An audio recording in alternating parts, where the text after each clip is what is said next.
अस्सलाम वालेकुम।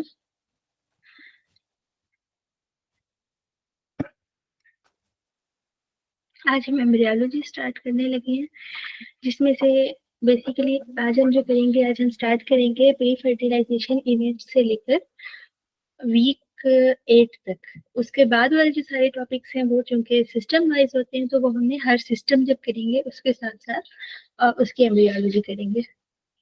तो अगर आप बुक देखना चाहें तो हाई यील्ड एम्ब्रियोलॉजी की हमारी बुक है, और उसके अंदर से पहले 4 या 5 चैप्टर बनते हैं जो आज हम कंप्लीट कर रहे हैं। लेकिन हाई यील्ड एम्ब्रियोलॉजी के अंदर डिटेल थोड़ी ज्यादा होती है, क्लिनिकल एस्पेक्ट ज्यादा होता है, तो उसके ऊपर आपने बहुत ज्यादा वाला टाइम नहीं लगाना, क्योंकि ये माइनर सब्जेक्ट है। मेन बेसिक चीजें करनी है, चाहे यहाँ लेक्चर से कर लें अगर, या दूसरा ऑप्शन आपके पास ये है कि आप फास्ट एड में से कर लें। इन दोनों जगह से कवर हो जाता है टॉपिक। तो स्टार्ट करते हैं। मुझे एक दफा क्लियर कर दीजिएगा, आपको आवाज क्लियर आ रही है और स्क्रीन शो हो रही है?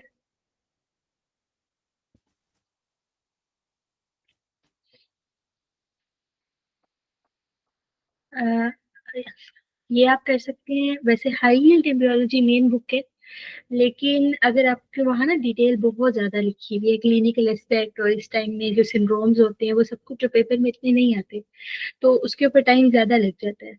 तो अगर आपके पास एक रीडिंग करने जितना टाइम हो तो उधर से कर लें, वरना दूसरा ऑप्शन आपके पास है फास्ट एड। फास्ट एड जो रिफ्यूला वाली बुक है ना, फर्स्ट एड में नहीं, ये चीजें फास्ट एड के अंदर है। थर्ड ऑप्शन ये है कि मैं वैसे ये पीडीएफ भी शेयर कर देती हूँ, आप इधर से भी कर सकते हैं।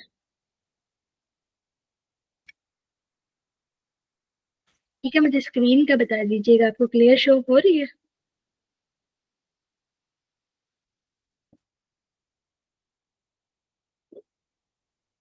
स्क्रीन? ठीक है, चलिए लेक्चर स्टार्ट करते हैं। ठीक है, हम सबसे पहले स्टार्ट करें प्री फर्टिलाइजेशन इवेंट्स से। देखिए, अभी फर्टिलाइजेशन होने से पहले क्या चाहिए हमें? ओवन चाहिए और स्पर्म चाहिए। तो इन दोनों की प्रिपरेशन होने में, गैमेट्स बनने को हम पढ़ेंगे प्री फर्टिलाइजेशन इवेंट में, जिसको हम गैमेटोजेनेसिस कहते हैं। गैमीट्स कहाँ से बनते हैं? पहली चीज हमें पता होनी चाहिए, बन रहे होते हैं प्राइमोर्डियल जर्म सेल से। ये प्राइमोर्डियल जर्म सेल कहाँ से आते हैं? जब सेकेंड वीक ऑफ डेवलपमेंट हो रही होती है, उस टाइम एपिब्लास्ट में से प्राइमोर्डियल जर्म सेल्स आते हैं। ठीक है, एपिब्लास्ट से बनते हैं प्राइमोर्डियल जर्म सेल। उसके बाद ये कहाँ चले जाते हैं? ये वॉल ऑफ यॉर्क साइट में चले जाते हैं, और उनसे बाद में गेमेट्स बन जाते हैं। और अगली इंपॉर्टेंट बात यह है, जब ये गेमीट्स बन रहे होंगे तो जो प्रोसेस हो रहा होगा दैट इज मियोसिस। कल जो हमने सेल डिवीजन पढ़ी थी उसमें माइटोसिस हो रही थी।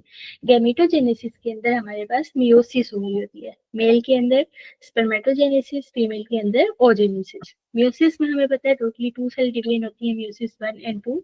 और एट द एंड जो गैमीट बनता है उसके अंदर 23 क्रोमोसोम्स होते हैं। ठीक है, फीमेल से शुरू करते हैं। नंबर 1 हमारे पास ओजेनेसिस है, मतलब फीमेल गैमेटोजेनेसिस।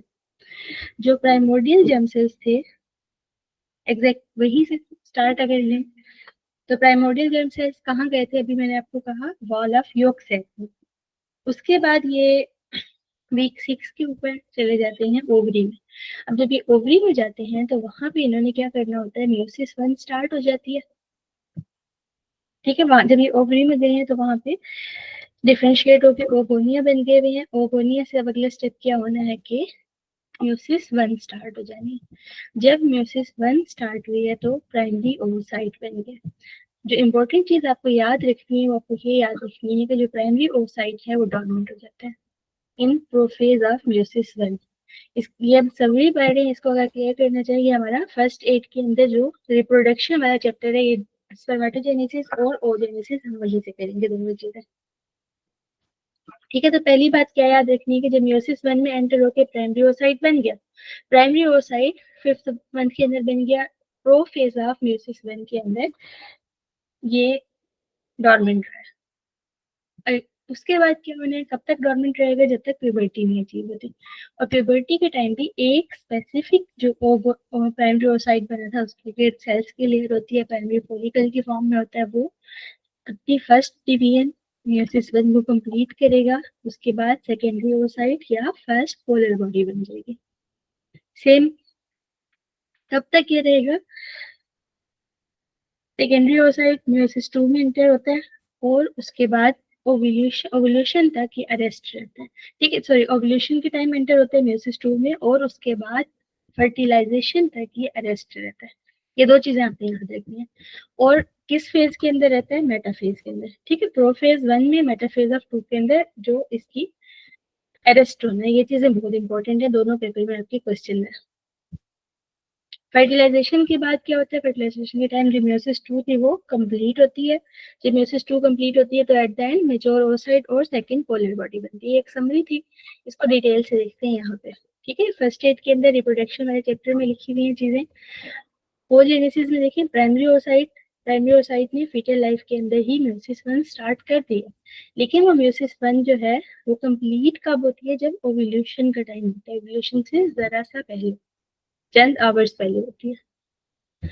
अब जब ये म्योसिस 1 स्टार्ट हो गई हुई है लेकिन कंप्लीट अभी नहीं होगी, तो बीच के टाइम में ये अरेस्ट रहती है। कब तक अरेस्ट रहती है? किस फेज के अंदर रहती है? प्रोफेज 1 में। ठीक है, और उसके बाद ओव्यूलेशन हो गई। ओव्यूलेशन के बाद जब तक फर्टिलाइजेशन नहीं हो जाती तब वो मेटाफेज ऑफ द 2 के अंदर अरेस्ट रहती है। ये आपके क्वेश्चन है जो आपने याद रखने हैं। अगर फर्टिलाइजेशन होगी तो ठीक है, नहीं हुई तो फिर ये डिजेनरेट हो जाएंगे। दोबारा से ये डायग्राम के से अगर रिवाइज करें, ओगोनियम था, ओगोनियम डिप्लॉइड होता है, उसके अंदर 46 क्रोमोसोम्स होते हैं। प्राइमरी ओसाइट्स बनता है, दैट इज डिप्लॉइड है, उसके अंदर अब प्राइमरी में जब कन्वर्ट होता है 92 सिस्टर क्रोमैटिड्स में बन गए हैं क्योंकि वो डिवाइड हुए। अब इम्पोर्टेंट बात ये है कि यहाँ प्राइमरी जो म्योसिस 1 हो रही है उसके अंदर अंटिल फर्टिलाइजेशन अरेस्ट रहता है। उसके बाद क्या हुआ है? Ovulation, sorry, until ovulation. Ovulation के टाइम इसमें डिवाइड हुआ, 46 सिस्टर क्रोमैटिड्स बने और साथ में एक पोलर बॉडी बनी। फिर से दोबारा अरेस्ट हो गया अंटिल फर्टिलाइजेशन। कब तक? किसके अंदर? मेटाफेज 2 के अंदर। और उसके बाद फिर सिंगल क्रोमोसोम वाला ओवम बना जिसके अंदर 23 सिंगल क्रोमोसोम है और बाकी पोलर बॉडी बनी। ठीक है, ओजेनेसिस के आपको स्टेप्स पता चल गए। ओजेनेसिस के अंदर आपको जो बेसिक चीजें याद रखनी है वो याद रखनी है कि किस फेज के अंदर अरेस्ट हो रहा है।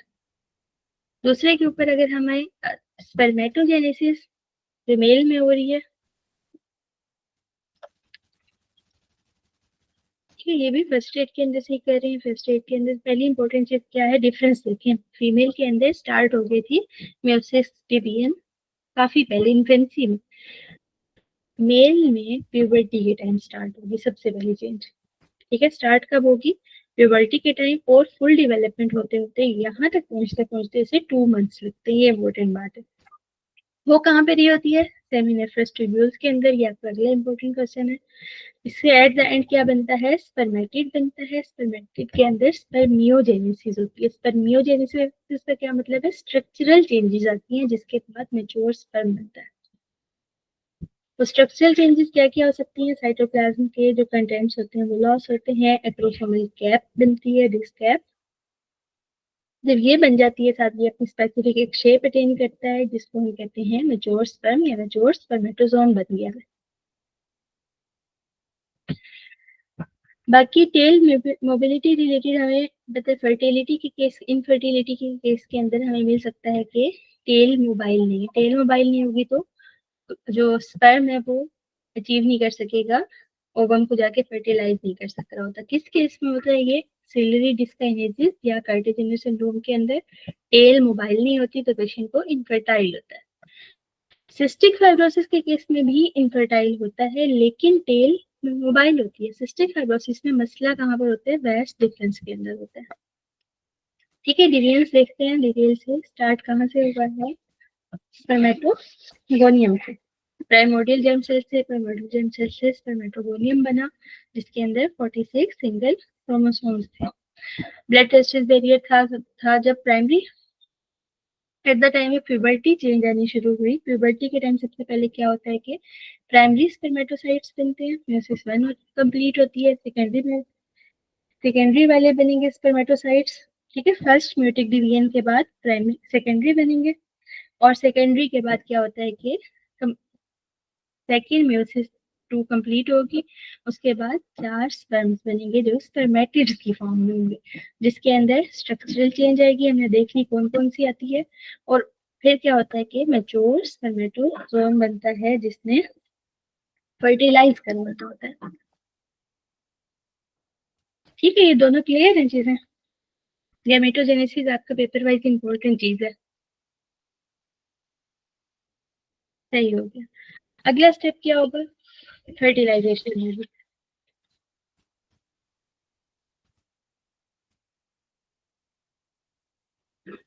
फर्टिलाइजेशन से पहले हम देख लेते हैं कि ये हल्का सा यहाँ से टच करेंगे इस टॉपिक से रिलेटेड। कभी कभी क्वेश्चन आ जाता है, हमने ओसाइट देखा लेकिन ओसाइट्स फोलिकल्स के अंदर होते हैं, तो फोलिकल्स की डेवलपमेंट भी साथ साथ हो रही होती है। ठीक है, प्राइमरी ओसाइट जिस टाइम था उस टाइम उसके ऊपर क्या होता है, फोलिकुलर सेल्स की लेयर होती है। बाद में क्या होता है कि प्राइमरी ओसाइट के ऊपर ग्रेन्युलोजा सेल्स की लेयर बनती है। जब वो प्रोफेज के अंदर अरेस्ट हुआ था तो उसको हम प्राइमरी फोलिकल कहते हैं। ठीक है, जब प्राइमरी ओसाइट था उस टाइम उसके ऊपर ग्रेन्युलोजा सेल्स की लेयर थी और वो प्राइमरी फोलिकल की फॉर्म में था। जब प्राइमरी फोलिकल्स ने मेंस्ट्रुअल साइकिल में जो एंटर होना होता है, जिन्होंने कन्वर्ट होना होता है सेकेंडरी फोलिकल्स में, उनमें क्या होता है, चेंज आनी शुरू होती है। क्या आता है, प्राइमरी ओसाइट है सेम, फिलहाल वो अरेस्ट ही है, चेंज आनी कहाँ से शुरू होती है, जो सेल्स थे बाहर वो ज्यादा डिवाइड होने, डिफ्रेंशिएट होने शुरू होते हैं। ग्रेन्युलोजा सेल्स और थीका सेल्स की लेयर्स होते हैं। उसके बाद क्या होता है कि वहां पे जो फ्लूइड होता है वो इंटर होता है। अभी तक हमारा जो ओ साइड है वो प्राइमरी ही है, सेल्स की लेयर है और उसके अंदर फ्लूइड अकोमुलेट होता है तो एंट्रम बन जाता है। जब ग्रेफिन फॉलिकल रेडी हो जाता है, इनमें से एक फॉलिकल जो कि रेडी हो गया था, ठीक है, जैसे 3 अगर पिक हुए तो उनमें से एक रेडी होता है जिसको हम डोमिनेंट फॉलिकल कहते हैं, वो डोमिनेंट फॉलिकल की ओव्यूलेशन होती है। और रप्चर होगा, फॉलिकल डोमिनेंट वाला होगा और वहां से रप्चर के बाद क्या होना होता है, वहां पे जो कार्पस ल्यूटियम बनता है, फॉलिकल रप्चर हुआ, वहां से ओवम रिलीज हो गया। पीछे क्या बना, कार्पस ल्यूटियम बना जो बाद में कार्पस एल्बिसेंस के अंदर कन्वर्ट हो जाता है। जस्ट हमने देखा कि उसके ऊपर चेंजेस क्या करी थी। इस टॉपिक को पढ़ने के साथ आपने रिलेट करना है रेफियूला के ऊपर पॉइंट नंबर 457 से। ठीक है, म्यूटिक डिवीजन कब कंप्लीट होती है, कौन सी वाली कब होती है। एक इंपॉर्टेंट चीज आपने जो नया पॉइंट याद रखना है वो ये रखना है कि जब प्राइमोर्डियल फॉलिकल रप्चर हुआ, जो हमारी डायग्राम में नहीं बना हुआ, हमने कहा कि रप्चर के बाद पीछे क्या रह गया, 2 स्टेप्स हमने देखे, कार्पस ल्यूटियम और फिर कार्पस एल्बिसेंस। बीच में एक और स्टेप भी आता है जिसको कहते हैं कार्पस हेमरेजिकस, जिस टाइम अभी वो ब्लीड कर रहा है, उसने बाद में फिर कार्पस ल्यूटियम में कन्वर्ट होना है। ठीक है, रिलीज कौन सा सेल होता है हमें पता है, सेकेंडरी ओसाइट रिलीज होता है क्योंकि ओव्यूलेशन के टाइम वो अपनी डिवीजन कंप्लीट कर लेता है, ये हमने डिवीजन देख ली। और दूसरा यहाँ से आपने एक इंपॉर्टेंट चीज याद रखनी है, हमने जो चीज अभी पढ़ी थी फर्स्ट एड में ये नहीं लिखी हुई कि जब प्राइमरी ओसाइट डोरमेंट हो रहा था प्रोफेज में, प्रोफेज ऑफ म्यूसिस 1 के अंदर, तो प्रोफेज के भी इन्होंने हमारे पास क्या किया है कि उससे प्रोफेज के अंदर भी डिफरेंट सब फेजेस में डिवीजन होती है, तो उसमें से याद रख लें डिप्लोटीन होता है फेज जिसके अंदर ये अरेस्ट हुआ होता है, वहीं पे नोट कर लेंगे ऊपर। जो सारी कन्वर्जन हो रही है ये एफएसएच के इन्फ्लुएंस के अंदर हो रही होती है, ये इसको कन्वर्ट करा रहा होता है। ठीक है, अब ये वाले पॉइंट समझे। जब फर्टिलाइजेशन होती है, जब उसने फर्टिलाइज करना है तो जो ओवम है ओवम के ऊपर डिफरेंट लेयर्स होती हैं। कौन कौन सी होती है, सबसे पहले कोरोना रेडिएटा होती है, उसके बाद जोना पेलिसिडा होती है, उसके बाद ओसाइट की मेम्ब्रेन होती है और उसके बाद फर्टिलाइजेशन मतलब ओवम को अचीव कर लेता है। ठीक है, लेयर्स देखिएगा, याद रखिएगा, जब भी स्पर्म आया वो 3 लेयर्स को पास करता है। जब वो जोना पेलोसिडा से पास कर रहा होता है तो इसको हम कहते हैं जोना रिएक्शन। जोना से सेम बात याद रखिएगा।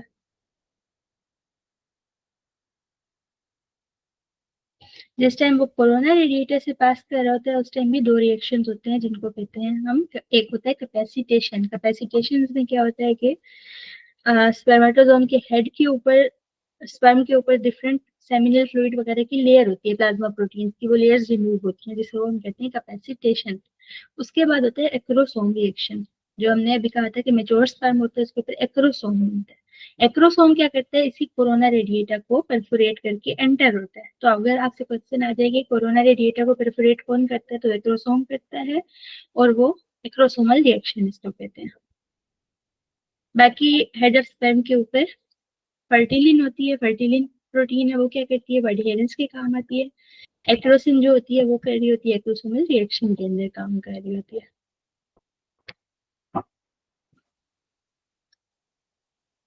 ठीक है, फर्टिलाइजेशन तक हमारा क्लियर हो गया। अब ये आपके पास समरी है, इसके बाद में देखते हैं, अभी हम देख रहे हैं फर्टिलाइजेशन के अंदर हमने लेयर्स देखी। तो पहला फर्टिलाइजेशन में आपने एक इम्पोर्टेंट एमसीक्यू जो याद करना है कि फर्टिलाइजेशन वो कहाँ पे रही है, फर्टिलाइजेशन हो रही है ampulla of the fallopian tube के अंदर। ये आपका बहुत इंपॉर्टेंट क्वेश्चन है। वीक 1 में स्टार्ट हो, जून फर्टिलाइजेशन काउंट करना शुरू कर दिया कि वीक 1 स्टार्ट हो गया है, और वो क्या होता है, ampulla of the fallopian tube के अंदर।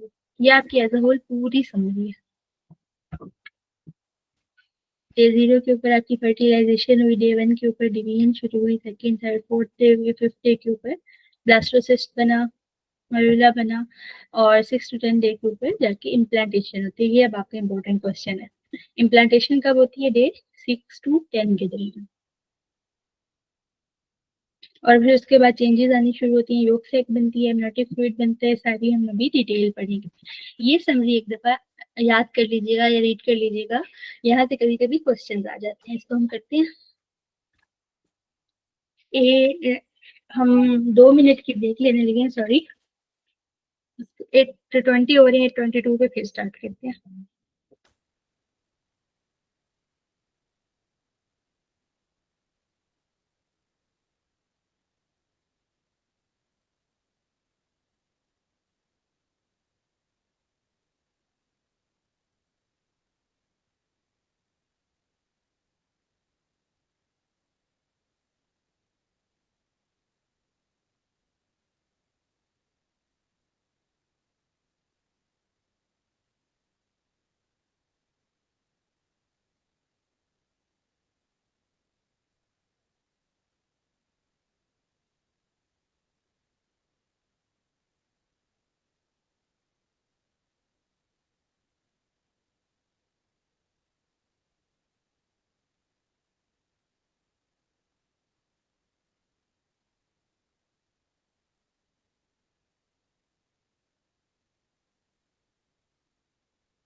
हाँ जी, अस्सलाम वालेकुम।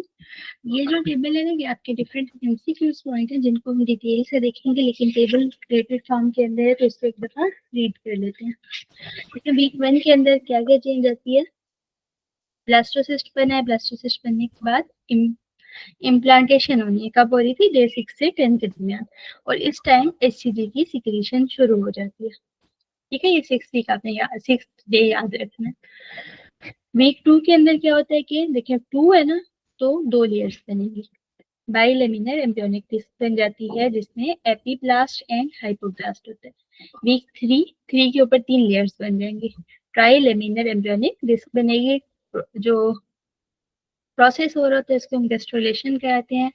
उसके अंदर क्या होता है कि एपिब्लास्ट जो है इन्वर्टिनेट कर रहे होते हैं। अभी हम डिटेल से वीक्स के अंदर पढ़ेंगे। याद क्या रखना है, थर्ड वीक के अंदर आपके पास नंबर 1 3 लेयर्स बन गई हुई हैं थ्रू गैस्ट्रुलेशन। और उसके अलावा कौन कौन सी है वो layer, endoderm, mesoderm and ectoderm. और जो मिड लाइन मेसोडर्म है वहां पे नोटोकार्ड बन गया है। नोटोकार्ड के बाद वहां पे क्या हुआ है, उसने एक्टोडर्म को इंड्यूस किया है, वहां न्यूरल प्लेट बनी है। न्यूरल प्लेट के बाद वहां पर क्या होगा कि न्यूरलेशन शुरू होगी, मतलब वीक 3 के में ब्रेन डेवलपमेंट न्यूरलेशन वाला स्टेप शुरू हो जाएगा।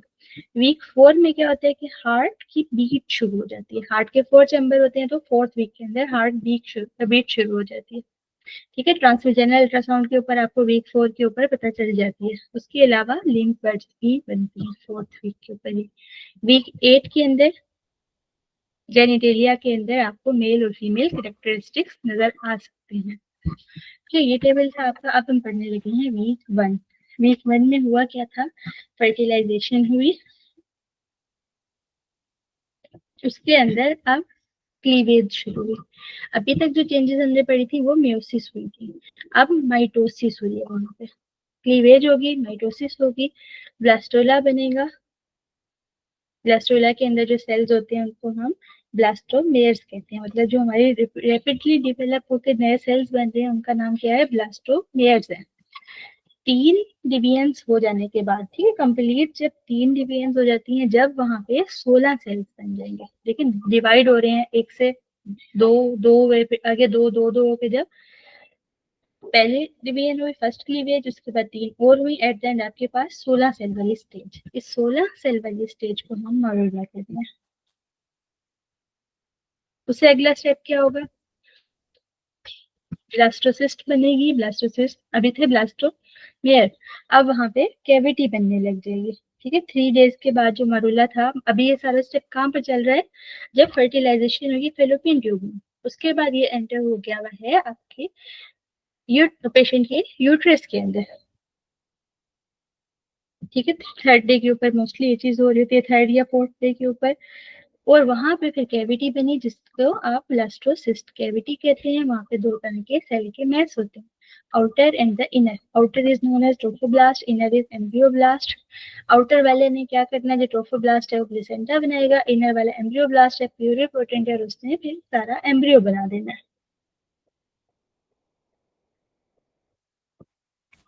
ये आपका 3rd 4th डे के ऊपर चेंजेस ये इम्प्लांट के लिए।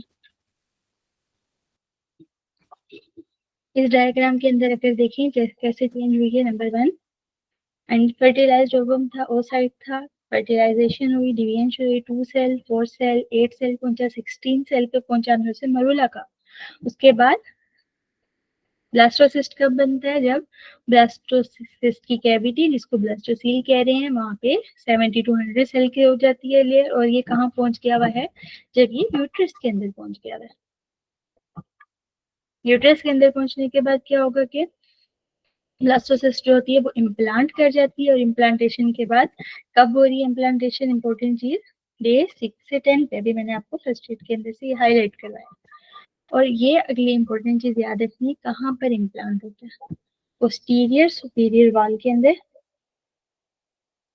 और यूट्रस की पोस्टीरियर सुपीरियर वॉल, और जो हमारे पास फंक्शनल वाली लेयर होती है, फंक्शनलिस वाली जो होती है ना एंडोमेट्रियम की, और उस टाइम सिक्रीटरी फेज चल रहा होता है साइकिल का। ये 3 इंपॉर्टेंट चीजें याद रखनी, इम्प्लांटेशन हो जाती है। ठीक है, 6 से 10 डेज में होती है, बहुत बेसिकली 6th का याद रखना है, इंपॉर्टेंट वन आपके पास 6th डे। अब जो ट्रोफोब्लास्ट थे वहां पे सेल्स, बिल्कुल स्टार्ट में हमने कहा भी ब्लास्टोसिस्ट के साथ था, तो उसमें ट्रोफोब्लास्ट होते हैं, ट्रोफोब्लास्ट डिवाइड होना शुरू हो जाते हैं, 2 तरह के सेल्स बना देते हैं, सेंसिशोट्रोफोब्लास्ट एंड साइटोट्रोफोब्लास्ट। साइटो वाले इनसाइड होते हैं, सेंसिशो वाले आउटर लेयर होती है। अब इंपॉर्टेंट चीज आपको पता क्या होना चाहिए, सेंसिशोट्रोफोब्लास्ट क्या करता है। अब वो देखें आउटर लेयर है ना सेंसिशोट्रोफोब्लास्ट, तो वो आउटरली यूट्रस की वाल के साथ कंटिन्यू होने लग जाता है। तो मैटरनल जो ब्लड वेसल्स हैं उनको हम साइनोसाइड कह रही हैं, वो सेंसिशोट्रोफोब्लास्ट के अंदर इन्वेजिनेट कर रही होती हैं, डायग्राम के अंदर भी देखते हैं, जिसको हम लेक्यूनी कहते हैं।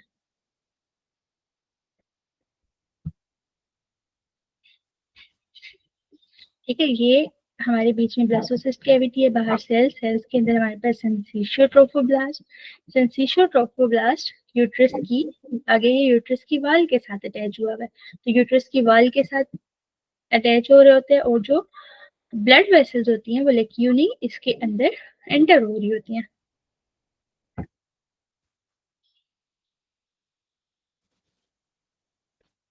ठीक है, ये अभी तक हमने कहा क्या पढ़ा है, चेंज कहाँ पर आई है, फर्स्ट वीक के अंदर क्या क्या हो गया है।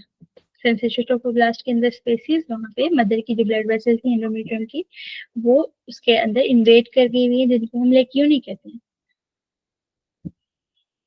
ठीक है, फर्स्ट वीक हमें क्लियर हो गया। फर्स्ट वीक में क्या हुआ है, सबसे पहले फर्टिलाइजेशन के बाद फर्स्ट वीक शुरू हुआ। फर्स्ट वीक के अंदर क्लीवेज हुई, मरूला तक बन गया, मरूला बनने के बाद ब्लास्टोसिस्ट बना, ब्लास्टोसिस्ट को हमने ये कहा था कि वो उसके बाद जाके इम्प्लांटेशन हुई, इम्प्लांटेशन के साथ अगला स्टेप क्या होने लगा, 6th डे के ऊपर इम्प्लांट हुआ, और साथ में जो ट्रोफोब्लास्ट थे वो डिवाइड हो गए, किसमें, साइटो और सिंसिशियो ट्रोफोब्लास्ट। सिंसिशियो ट्रोफोब्लास्ट में अटैच हो जाना है यूट्रस की वॉल के साथ, और उसके अंदर एक्यूने के अंदर मैटरनल जो ब्लड वेसल्स हैं वो इन्वेजिनेट करना शुरू कर जाती हैं। ठीक है, फर्स्ट वीक क्लियर हो गया है, क्या क्या चेंज आ रही है फर्स्ट वीक के अंदर, इधर तक कोई क्वेश्चन करना हो।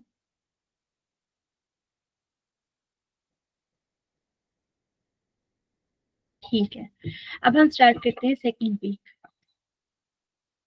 सेकेंड वीक में होना क्या है कि बाइलेमिनर डिस्क बननी है। एट द एंड गोल क्या है सेकेंड वीक का, दो लेयर्स बन जाएंगी, एपिब्लास्ट और हाइपोब्लास्ट।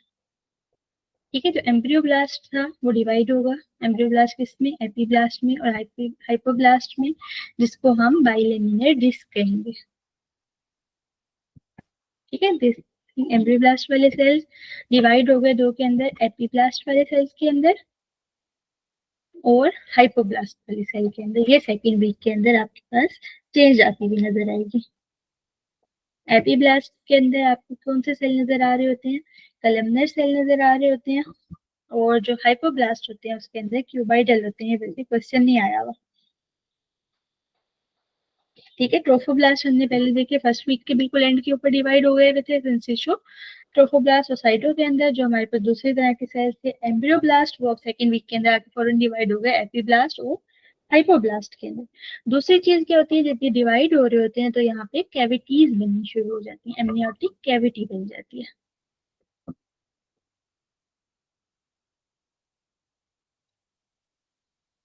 उसके साथ साथ दूसरी, ठीक है, कौन कौन सी कैविटी बनेगी, number 1 amniotic cavity, number 2 cell divide हुए लेयर बनी तो उसके नीचे योक सैक अलग से बन जाएगी, सॉरी।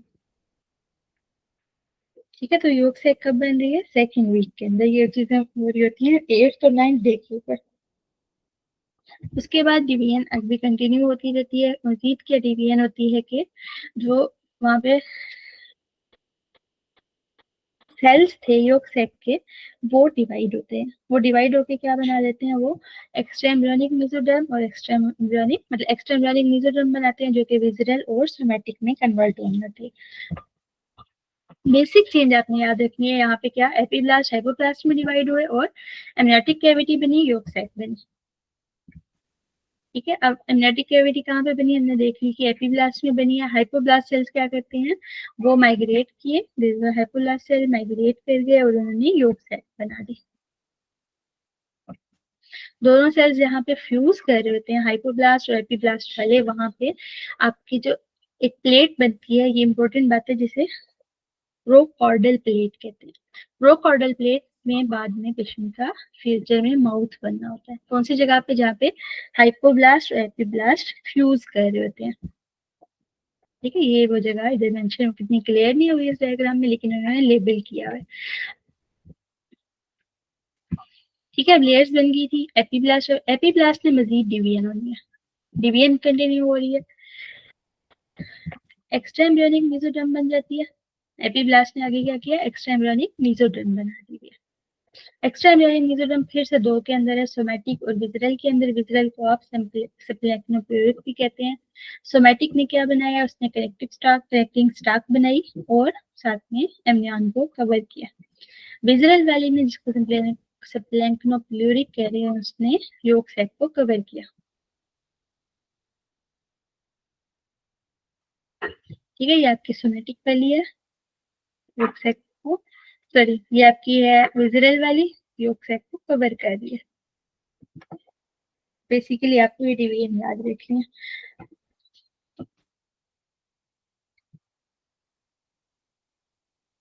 अच्छा, यहाँ पे एग्जैक्ट वही सेकंड वीक होता है जिसके अंदर HCG भी रिलीज होना शुरू हो जाता है। अब HCG रिलेटेड डिफरेंट क्वेश्चन आते हैं, तो HCG रिलेटेड आपने एक बात याद रखनी है, मैटरनल ब्लड के अंदर डे 8 के ऊपर HCG आपको मिलेगा और यूरिन के अंदर, मैटरनल यूरिन के अंदर डे 10 के ऊपर मिलेगा।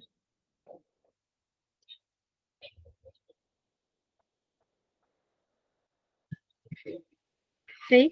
और इसी टाइम पे अगर जो ये ट्रोफोब्लास्ट वाले सेल बन रहे हैं, इन सेल्स की ट्यूमर को कहते हैं कोरियोकार्सिनोमा। कोरियोकार्सिनोमा के केस में क्या होता है, आपको HCG एक्सट्रीमली जो है वो रेज्ड मिलेगा।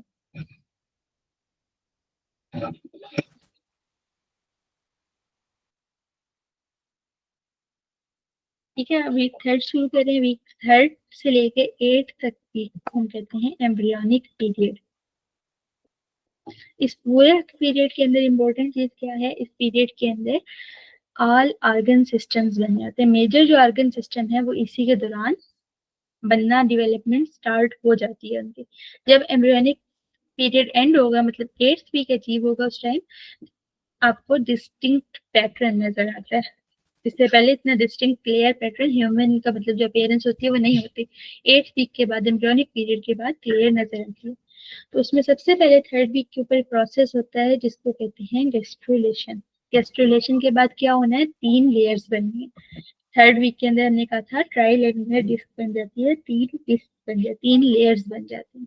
लेकिन वो पढ़ने से पहले एक इम्पोर्टेंट चीज याद रखना है, एम्ब्रियोनिक पीरियड जो होता है 3 to 8 वीक, 8th वीक के बाद वाली चीज को आप फीटल पीरियड कहते हैं।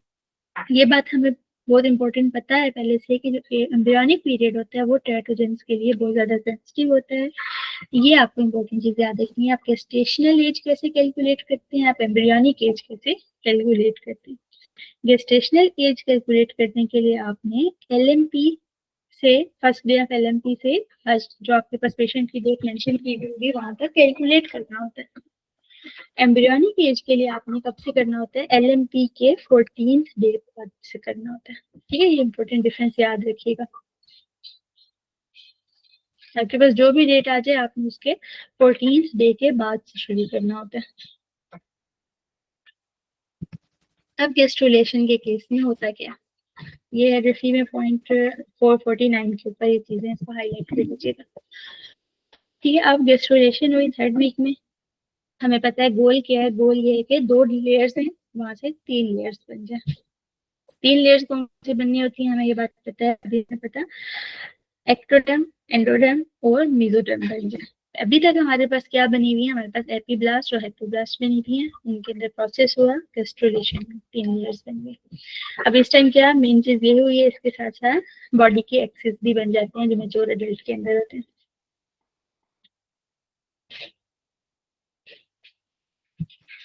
अब होता क्या है, स्टार्ट कैसे होता है, एपीब्लास्ट की आपके पास जो लेयर थी, एपीब्लास्ट की मिड लाइन के अंदर एक ग्रूव लेयर होती है।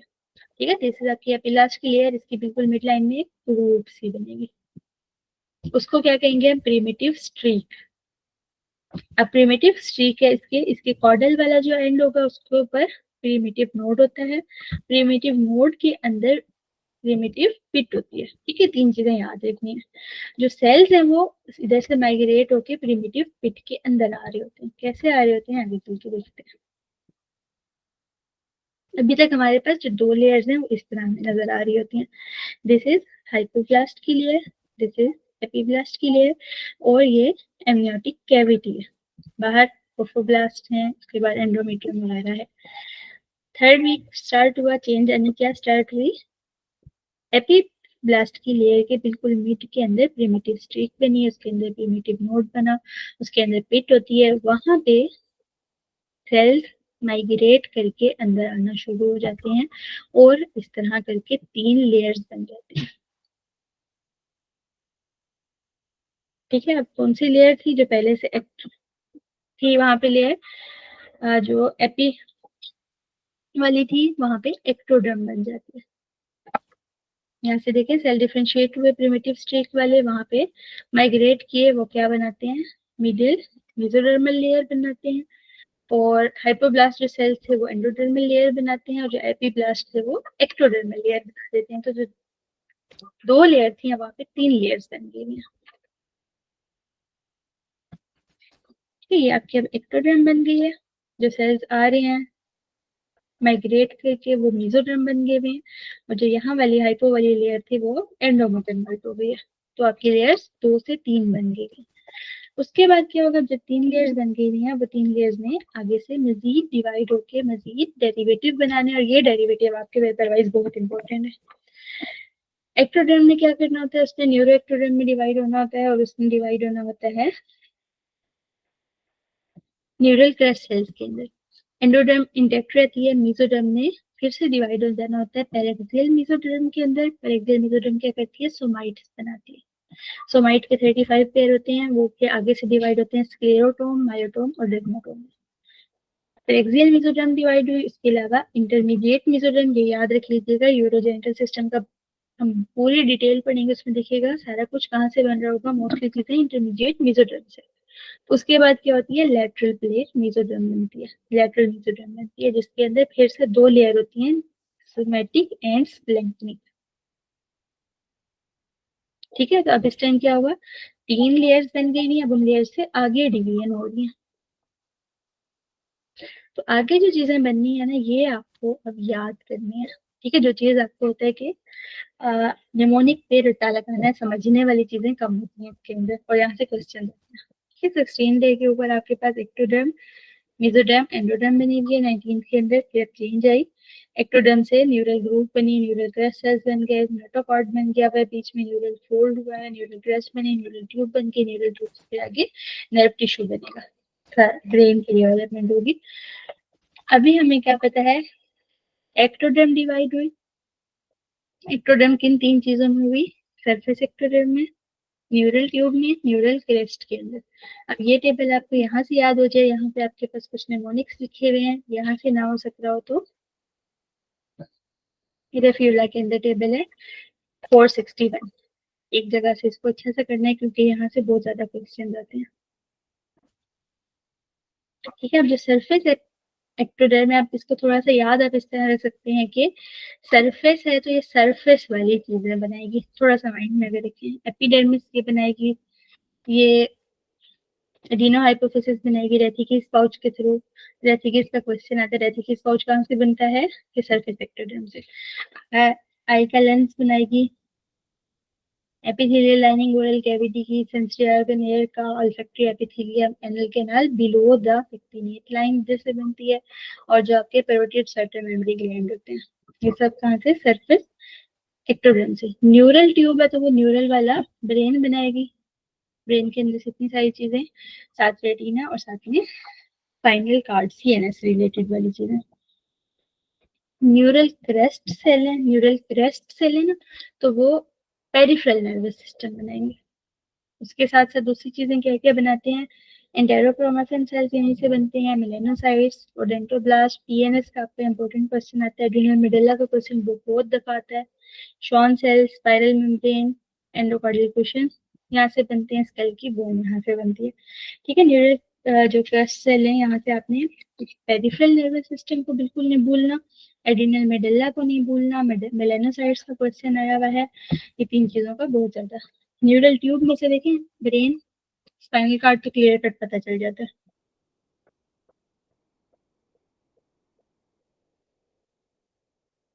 उसके अलावा जो आपका, हाँ जी, अब उसके ब्रेन के अंदर से कौन कौन सी चीजें हैं, ये वाली चीजें करनी होंगी।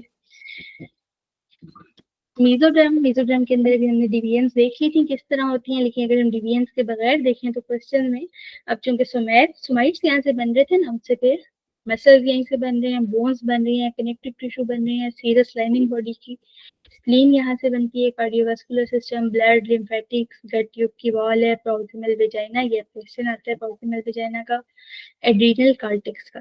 ठीक है, एड्रीनल कार्टेक्स मेसोडर्म से बनता है, एड्रीनल मेडुल्ला न्यूरल क्रेस्ट से बनता है। इससे याद रख लें, वेक्ट्रल से याद कर सकते हैं जिस भी तरह, लेकिन ये चीजें इंपॉर्टेंट। नोटोकार्ड बनता है, नोटोकार्ड कहाँ पे बनता है, एंडोडर्म के अंदर, वहां से न्यूरो एक्टोडर्म बना देता है, एक्टोडर्म के अंदर वहां पे न्यूरो एक्टोडर्म बनाएगा, और फिर वो पोस्ट नेटल डेरिवेटिव है। ये आपका बहुत ज्यादा क्वेश्चन आता है। क्वेश्चन क्या आता है कि न्यूक्लियस पल्पोसस किस चीज का डेरिवेटिव है, तो वो नोटोकार्ड का डेरिवेटिव है। एंडोडर्म से क्या बनेगा, एंडोडर्म से एपिथेलियम बनेगी गट की, anal canal above the pectinate line की हुई, यूरेथ्रा इसी से बनता है, डिस्टल वेजाइना इसी से बनता है, कंप्लीमेंटल साइनस बनना है लंग्स की, और इन सब की एपिथेलियम बनेगी, थायराइड की फोलिकुलर सेल्स भी यहीं से बनते हैं, पैराफोलिकुलर सेल्स भी यहीं से बनते हैं। ये आपकी इंपॉर्टेंट चीजें हैं जो कि अपने याद करने के ऊपर टाइम लगाना है। ठीक है, यहाँ से कर लीजिएगा, वहां से जहां से भी याद हो सके अच्छा सा कीजिएगा। पॉइंट नंबर 461 है। अब मेसोडर्म के रिलेटेड आपके पास क्या आता है, दो क्वेश्चन आते हैं 458 और 459 पर। देखिए, प्रिमिटिव स्ट्रेट के बाद मेसोडर्म बनी, उससे वो क्या करती है, वो माइग्रेट करती है इंटीरियर एब्डोमिनल वॉल में, क्लोपा के अराउंड तक जाती है। अगर यहाँ पे इसका रप्चर हो जाए, तो रप्चर में आपने क्या देखना है, क्रेनियल साइड के ऊपर हुआ है या कॉर्डल के ऊपर।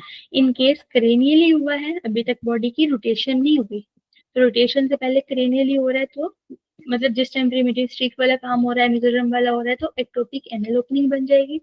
अगर कॉर्डली रप्चर हुआ है तो ब्लैडर की एक्स्ट्रोफी हो जाएगी। ठीक है, ये आपका पॉइंट इंपोर्टेंट है। और एक्स्ट्रोफी के बाद जो यूरोथेलियम होती है वो कार्सिनोमा में कन्वर्ट होने के चांसेस ज्यादा होते हैं। एड्रिनल कार्टेक्स, एड्रिनल मेडुल्ला के याद रखने हैं। बाइकॉर्नोइड जो यूट्रस होता है उसके साथ साथ किडनी की पैथोलॉजी भी हमें मिलती है। बाकी ये भी बहुत इंपॉर्टेंट है, यूरिनरी ब्लैडर की कहाँ से बनता है, क्योंकि यूरिनरी ब्लैडर की जो एपिथेलियम है ट्राइगोन की, वो मेसोडर्म से बनती है। बाकी जो सारी एपिथेलियम जो ट्रांजिशनल वाली होती है वो एंडोडर्म से बनती है। अगली आपके पास लैंडमार्क यहाँ पर भी लिखे हुए हैं। ये आपका पॉइंट बहुत इंपॉर्टेंट है, फीटल कार्डियक एक्टिविटी का। अगर आपके पास क्वेश्चन है ट्रांस वेजाइनल अल्ट्रासाउंड का, तो आपको याद रखना है 6th वीक के ऊपर कार्डियक एक्टिविटी शो होती है। अगर ट्रांस एब्डोमिनल का है तो 7th वीक के ऊपर आती है।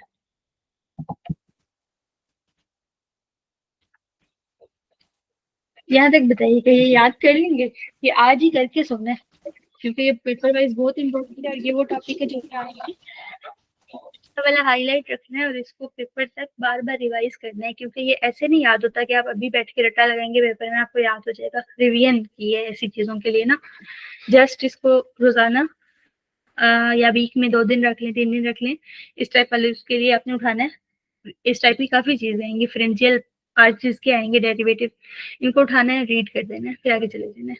नेक्स्ट से 2-3 दिन बाद फिर उठाना है, फिर रीड कर लेना है। पेपर में 3 महीने हैं, पेपर आने तक आपने 10-12 दफा रिपीट कर लिया होगा तो पेपर में याद आ जाएगा।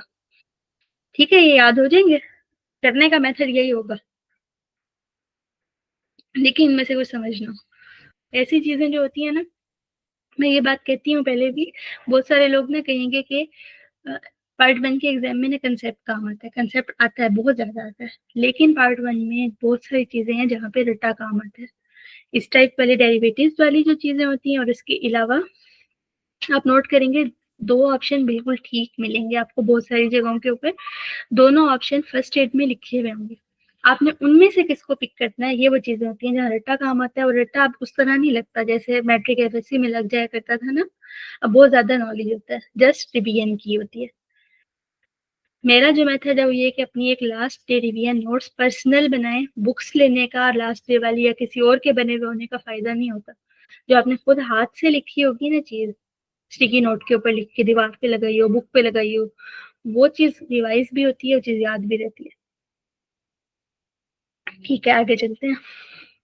एक हमारे पास इंपॉर्टेंट सिंड्रोम है, fetal alcohol syndrome. Fetal alcohol syndrome के केस में क्या होता है कि जो हमारा ये एम्ब्रियोजेनेसिस वाला मेन पीरियड था, इस टाइम में पेशेंट की चेंज आती है। क्या आती है? Fetal alcohol syndrome. क्या वजह होती है कि मदर ने अल्कोहल लिया हुआ होता है प्रेगनेंसी के दौरान। तो जो बेबी होता है उसको इंटेलेक्चुअल डिसेबिलिटी होती है न्यूबॉर्न के अंदर। उसके बाद डेवलपमेंटल डिले हो सकता है, माइक्रोकेफेली होती है, फेशियल एबनॉर्मेलिटी होती है। फेशियल क्या एबनॉर्मेलिटी होती है? नेजल ब्रिज पेशेंट का फ्लैट मिलेगा, फिल्थ्रम जो है वो स्मूथ होता है, और जो वर्मिलियन बॉर्डर होता है वो थिन मिलेगा। ये तीन चेंजेस, साथ में माइक्रोकेफेली, साथ में इंटेलेक्चुअल डिसेबिलिटी। काज क्या है? फीटल अल्कोहल सिंड्रोम है। लिम्स की डिसलोकेशन हो सकती है, हार्ट के डिसऑर्डर मिल सकते हैं, बहुत सेवियर केस हो तो होलो प्रोजेंसेफेली भी हो सकती है। इसकी रीजन क्या हो सकती है कि फीटल अल्कोहल सिंड्रोम के केस में मे भी, ठीक है, इसके बहुत सारे मैकेनिज्म है, उनमें से एक मैकेनिज्म ये है कि न्यूरोनल और जो ग्लाइल सेल होती हैं उनकी माइग्रेशन सही नहीं हो सकी। पैल्पेब्रल फिशर भी स्मॉल मिल सकता है इस चीज के अंदर।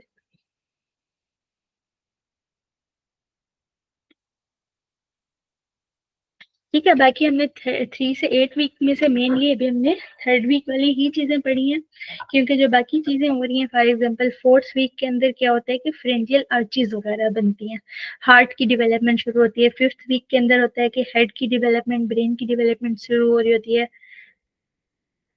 और कार्डियक एक्टिविटी सेवंथ के अंदर। और इस तरह वाली जो चीजें हैं ना, ये वाली सारी चीजें हम पढ़ते हैं आर्गन्स के साथ साथ। आर्गन सिस्टम पढ़ेंगे, उसके अंदर जो चेंज आ रही होगी उसके साथ पढ़ लेंगे। इस तरह फ्रेंजियल आर्चीज, फ्रेंजियल पॉचेस, सब कुछ ऐसे ही पढ़ेंगे। इस टाइम जो हमारा इंपॉर्टेंट टॉपिक है वो ये है प्लेसेंटा, अम्बिलिकल कार्ड और एमनियोटिक फ्लूइड। यहाँ से क्वेश्चन आते हैं। लेकिन प्लेसेंटा के अंदर हमें पता है किस लिए होती है placenta. It is the primary site of nutrient and the gas exchange between the mother and the fetus. बनती कैसे है, ये चीज इंपॉर्टेंट है। इसके अंदर दो कंपोनेंट होते हैं, फीटस वाली साइड से साइटोट्रोफोब्लास्ट और सिंसिशियोट्रोफोब्लास्ट आते हैं। मैटरनल साइड से क्या आता है? डेसिडुआ बेसिलिस। वो क्या होती है? हमें पता है कि एंडोमेट्रियम की लेयर होती है। मदर का ब्लड किस में आ रहा था? लेक्यूनी के अंदर। लेक्यूनी हमने अभी देख लिया था सिंसिशियोट्रोफोब्लास्ट के अंदर इन्वेजिनेट होके स्पेसिस के अंदर उसे लेक्यूनी बन रही होती है। अब साइटोट्रोफोब्लास्ट क्या थी? कोरियोनिक विलाई की इनर लेयर थी। साइटो है, सेल्स बनाती है। सिंसिशियोट्रोफोब्लास्ट कोरियोनिक विलाई की आउटर लेयर बना रही होती है, और इम्पोर्टेंट चीज क्या याद रखनी होती है, ये हार्मोन्स बनाती है। फॉर एग्जाम्पल एचसीजी रिलीज कर रही होती है। एचसीजी की इंपॉर्टेंट बात क्या होती है कि वो एलएच के सिमिलर होता है। करता क्या एचसीजी? कार्पस ल्यूटियम बना था जब ओवम रिलीज हो गया था, पीछे कार्पस ल्यूटियम बना। कार्पस ल्यूटियम को स्टिमुलेट करता है ताकि वो प्रोजेस्टेरोन रिलीज करे। इसके ऊपर एमसीएच नहीं होता, इसके ऊपर इम्यूनिटी एक्ट नहीं करती मदर की। डेसिडोबेजेलिस लेक्यूनी के अंदर होती है। दिस थिंग अम्बिलिकल वेन और अम्बिलिकल आर्टरी है, यहाँ से याद के रखना है। अम्बिलिकल वेन ऑक्सीजन रिच होती है, अम्बिलिकल आर्टरी ऑक्सीजन पुअर होती है। बाहर लेयर्स हैं एमनियन की, फॉरियन की। जो लेक्यूनी है, लेक्यूनी के अंदर मदर का ब्लड आ रहा होता है, और अगर हम इसके अंदर चेंज देखिए, इस तरफ मदर की साइड से डेसिडुआ बेसिलिस आ रही होती है, मदर की वेन आर्टरीज होती हैं। एक्सचेंज किस तरह हो रहा होता है? फीटल सर्कुलेशन के अंदर से carbon dioxide, water, urea, waste products और हार्मोन्स।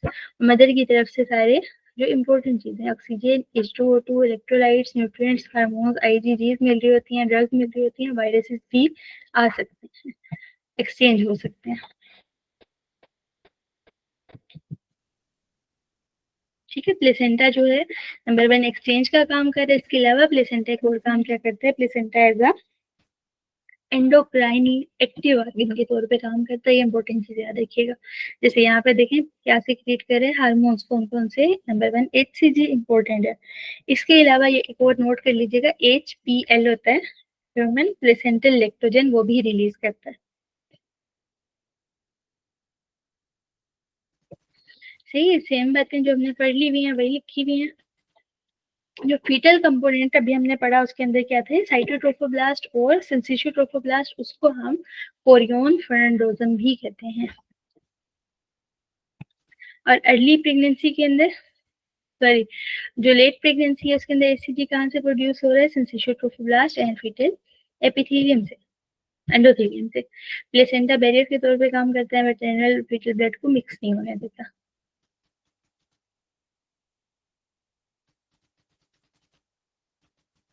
प्लेसेंटा रिलेटेड हमें 4 डिजीजेस इंपॉर्टेंट पता होनी चाहिए, ठीक है। 4 कंडीशंस होती हैं placenta related. Number 1 we have placenta previa. क्या हो रहा होता है, ठीक है, ये कहाँ लिखी हुई है 468 पॉइंट के ऊपर। प्लेसेंटा प्रीविया के केस में क्या होता है, प्लेसेंटा अटैच तो है यूट्रस से, लेकिन कहाँ पे, लोअर पार्ट पे, तो जो इंटरनल ऑस होता है वहां पे कवर हुआ हुआ है। अब एग्जामिन करते हैं, इंटरनल ऑस के ऊपर आपको प्लेसेंटा कवर हुई हुई मिलती है। तो क्लासिक काज है थर्ड ट्राइमेस्टर ब्लीडिंग का, और अगर आपसे आज फर्स्ट ट्राइमेस्टर ब्लीडिंग का काज किया है तो वो एक्टोपिक प्रेगनेंसी होता है, ठीक है। प्रीपिया कहाँ पर है, लोअर पार्ट पे, ऑस को कवर। 3 जो मिलती जुलती हैं जो याद रखनी इम्पोर्टेंट है वो है एक्रीटा, इंक्रीटा एंड पेरिक्रीटा, ठीक है। प्लेसेंटा एक्रीटा के केस में क्या होता है कि प्लेसेंटा अटैच हुई है मायोमीट्रियम से, इम्प्लांट हो गई है कहाँ पे, मायोमीट्रियम के अंदर, लेकिन क्या सुपरफिशियली है, अंदर इन्वेजिनेट नहीं कर गई है। अगर मायोमीट्रियम है तो ये इसके ऊपर ऐसे इम्प्लांट कर गई है, मतलब अटैच हुई है, इम्प्लांट हुई है, ये फील नहीं हो रहा, लेकिन डीपली नहीं गई। इन करेटा, इन से याद रखिएगा, अंदर चली गई है, डीप चली गई है इसके अंदर। और पेरिकेलिटा के केस में क्या होता है कि वो पूरी मायोमीट्रियम को क्रॉस करके through the wall of uterus implant हो गई है, बिल्कुल वॉल से अंदर की तरफ चली गई है। ये 3 चीजें इंपॉर्टेंट आपने याद रखनी है। बाकी ग्लूकोज की ट्रांसपोर्ट हमें पता है प्लेसेंटा से फैसिलिटेटेड डिफियन के थ्रू होती है।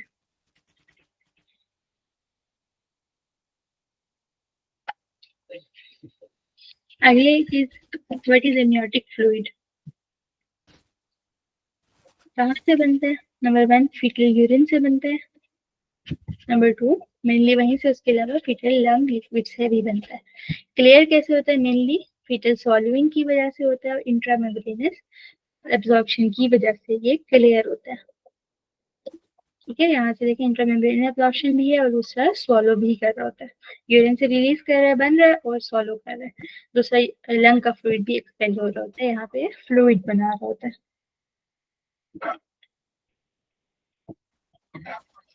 ताकि फ्लूइड के अंदर आपने इंपॉर्टेंट चीजें याद रखनी होती है, वो होती है हमारे पास lecithin to sphingomyelin ratio, LS ratio, वो हमें लंग मेच्योरिटी के मतलब बनाती है।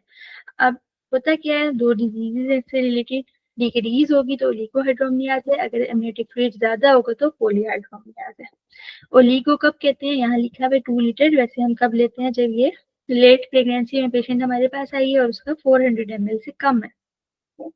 रीजन क्या होती है, मोस्ट प्रोबेबली इसकी रीजन प्लेसेंटा इंसफिशिएंसी भी हो सकती है, लेकिन इसमें मोस्ट प्रोबेबली जो रीजन होती है कि कोई मसला हुआ है जिसकी वजह से यूरिन एक्सक्रीट नहीं हो सकती फीटस की। May be bilateral renal agenesis है, may be posterior urethral valve है जिसकी वजह से यूरिन एक्सक्रीट नहीं हो रही, यूरिन की वजह से ही बनना था ना मोस्टली, मेनली यूरिन नहीं एक्सक्रीट हो रही तो ओलिगोहाइड्रोमियाज हो जाएगा। जब बहुत ज्यादा ओलिगोहाइड्रोमियाज होता है तो प्रेशर बढ़ता है, तो पेशेंट को पॉटर सीक्वेंस में भी शो हो सकता है, इसमें लिम्स वगैरह की और फेशियल फीचर्स की चेंजेस भी शो होती हैं, डिफेक्ट्स होते हैं। होली कब कहते हैं, यहाँ लिखा हुआ है टू मच, वैसे हम इसको लेट प्रेगनेंसी में पेशेंट रही है 2 लीटर से मतलब 2000 मिलीलीटर से ज्यादा हो तब इसको पॉलीहाइड्रोमियाज कहते हैं। खास काज इसकी इडियोपैथिक हो सकती है, साथ में सॉल्विंग का कोई डिफिकल्टी हो, मेनली सॉल्विंग की वजह से। सॉल्विंग का प्रॉब्लम है क्या, इसोफेजियल प्रॉब्लम है, ड्यूडेनल एट्रेसिया है, एंसेफेलोपैथी है, मेन क्या है, सॉल्व नहीं कर सक रहा। उसके अलावा डायबिटीज अगर मदर को, या फिटल एनीमिया है, या फिर मल्टी फीटल गेस्टेशन है, इन सब के केस में पॉलीहाइड्रोमियाज हो सकता है। अगली चीज आपने क्या याद रखनी है, अम्बिलिकल कार्ड। अम्बिलिकल कार्ड के अंदर 2 आर्टरीज होती हैं, एक वेन होती है, ये आपका क्वेश्चन है, इसको बिल्कुल भूलना, 2 आर्टरीज एक वेन। ठीक है, ये बहुत इजी बात है, लेकिन इसको पता नहीं क्यों अक्सर स्टूडेंट्स मिक्स करके आ जाते हैं। दो आर्टरीज एक वेन याद रखनी है। बाकी जो आर्टरीज है वो रिटर्न करने का काम करती हैं, फीटल इंटरनल इलिक से प्लेसेंटा तक पहुंच जाती हैं। जो वेन है वो सप्लाई करती है, तो वेन के अंदर ऑक्सीजनेटेड ब्लड होगा प्लेसेंटा से फिटस तक, और फिर वो आगे करेगा। सिंगल अम्बिलिकल आर्टरीज है डिजीज, जिसके अंदर वैसे हमारे पास कार्ड के अंदर 3 होती हैं वेसल, लेकिन अगर 2 वेसल मिल रही हो मतलब आर्टरी एक है, तो वो उसमें कंजेनिटली या क्रोमोसोमल एबनॉर्मेलिटी होती है। ये सब कहाँ से बनी होती हैं? ये बनी होती हैं, ड्राइव हुई थी एलन टॉयस से। एलन टॉयस जिसको हम जिसके साथ हम दूसरा वर्ड याद रखते हैं रिलेटेड है यूरेकस। एलन टॉयस और यूरेकस याद रखिएगा। और अगली एक इंपॉर्टेंट बात वैसे हमने डिटेल से आगे पढ़नी है, लेकिन एलन टॉयस या यूरेकस जो होता है वो जब अडल्ट के अंदर मीडियन, ठीक है, मीडियल नहीं एन वाला, मीडियन मीडियन अम्बिलिकल लिगामेंट बना देता है।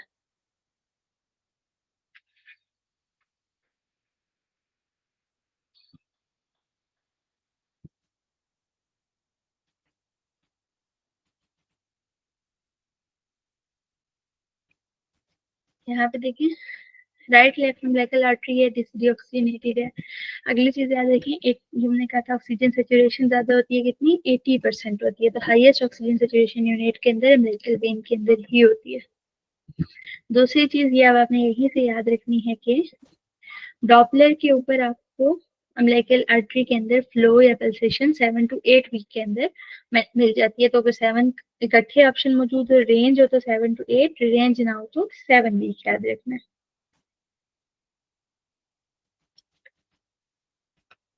ठीक है, डॉपलर 7 to 8 के ऊपर आपको फ्लो मिल जाता है। वीक 14 पे आपको क्या एंड डायस्टोलिक फ्लो भी आप एस्टेब्लिश कर सकते हैं आर्टरीज के लिए। डॉपलर के ऊपर ये डिफरेंट चेंजेस होते हैं। बाकी दो अपनी चीजें याद रखनी है, 8 वीक के ऊपर फीटल मूवमेंट स्टार्ट हो जाती है, और 20 वीक के ऊपर जो मूवमेंट है मदर खुद डिटेक्ट कर सकती है, क्विकनिंग कहते हैं इसको।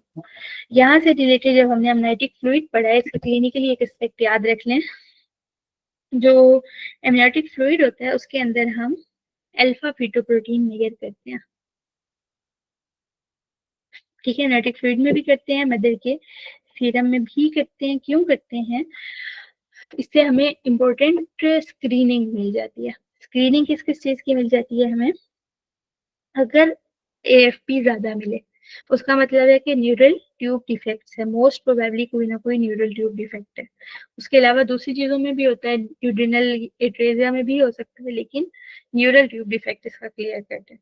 डिक्रीज मिले पेशेंट को, रिस्क है मतलब कि आप स्क्रीन कर रहे हैं डाउन सिंड्रोम के लिए, आपका बहुत इंपॉर्टेंट क्वेश्चन है। इंक्रीज मिले न्यूरल ट्यूब डिफेक्ट, डिक्रीज मिले डाउन सिंड्रोम की स्क्रीनिंग हो गई आपकी। ठीक है, आज का लेक्चर हमारा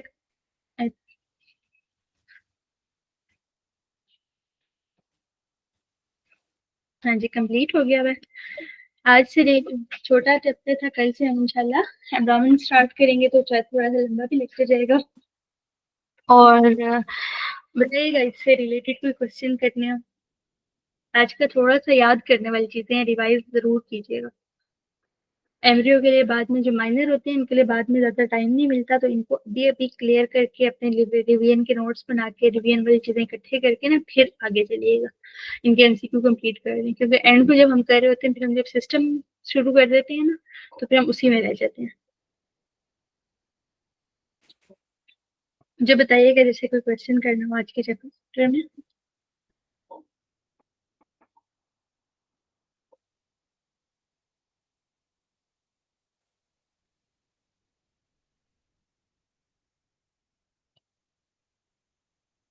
ठीक है, थैंक यू। कोई इशू आ रहा हो आपने ग्रुप में मैसेज कर देना, या मुझे मैं इंशाल्लाह आंसर कर दूंगी। इससे रिलेटेड कोशिश कीजिएगा। टॉपिक थोड़ा है, आप अगर रिवाइज भी करेंगे आपका 1.5 घंटे में ये कंप्लीट हो जाएगा, मैक्सिमम 2 घंटे के अंदर ना।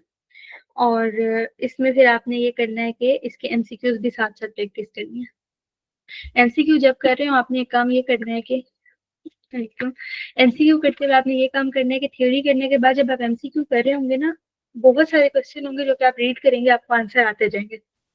कोई क्वेश्चन वो होंगे जिनके लिए आपको थोड़ा सा सोचना पड़ेगा, जो आपको सोचना पड़े उनको आपने एक कलर से हाईलाइट करना है या एक उसके ऊपर कोई अपना स्टार वगैरह बनाना है, वो क्वेश्चन होंगे जो कि आपको बिल्कुल भी नहीं पता होंगे, जिनके आंसर आपको वहीं से समझने पड़ेंगे या आपको पूछना पड़ेगा या आपको बुक में देखना पड़ेगा। उन क्वेश्चंस को ना आपने बिल्कुल एक अलग कलर अपने पास रखना है, जिसको हाईलाइट रखना है। ये वो क्वेश्चन है जो कि आपने रिपीट करने होंगे, क्योंकि ये चीजें एक दफा पढ़ के नहीं आनी होगी।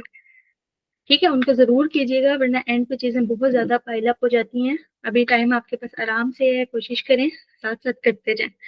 हाईलाइट कर लें, 2-3 कलर के अपनी पर्सनल की बनाएं, इस कलर के मेरे हाईलाइटर का ये मतलब है, इसका ये मतलब है, और उसके मुताबिक अपने रिवीजन वाली चीजें साथ रखें। रिवीजन के बगैर कुछ भी नहीं होता। ठीक हो गया? मैं देखती एम्ब्रियो के लिए, अगर आप साथ मुझे ये मैं लेक्चर का पीडीएफ भेजूंगी ना, ये ऐड कर लीजिएगा इसमें जो एक्स्ट्रा पॉइंट्स थे ना, क्योंकि फर्स्ट एड में ये सारी चीजें नहीं है। ये जो मैंने चीजें ऐड की हैं, ये मैंने ऐड की हैं हाई यील्ड एम्ब्रियो से।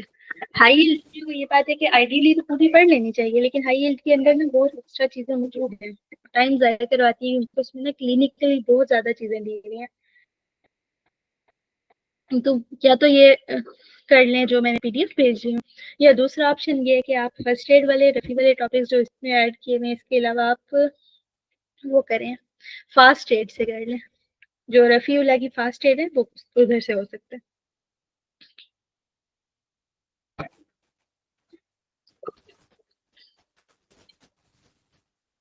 ठीक है, लेक्चर एंड करते हैं। मजीद कोई इशू हो कोशिश कीजिए एमसीक्यू साथ साथ करते रहें।